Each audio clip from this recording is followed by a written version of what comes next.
একদিন একটা লেখা পড়লাম। লেখাটা পড়ে মনে হলো আবৃত্তি করি। পৃথিবীর সবচেয়ে পবিত্র আর সবচেয়ে সত্যি প্রার্থনার জায়গা কোনটা জানেন? আপনি কি ভাবছেন কোনো মন্দির, মসজিদ বা গির্জা? ভুল ভাবছেন। সবচেয়ে সত্যি প্রার্থনাগুলো হয় হসপিটালের ওই ওয়েটিং রুমগুলোতে। ওখানে কেউ লোক দেখানোর জন্য হাত জোর করে না।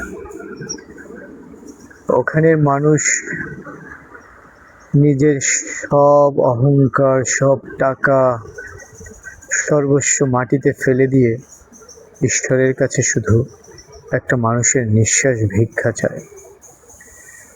আইসিইউর কাচের দেওয়ালগুলো মানুষকে যতটা আস্তিক বানায়, অন্য কিছুতে পারে না।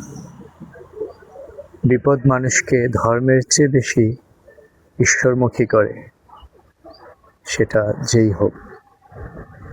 ধন্যবাদ সবাইকে।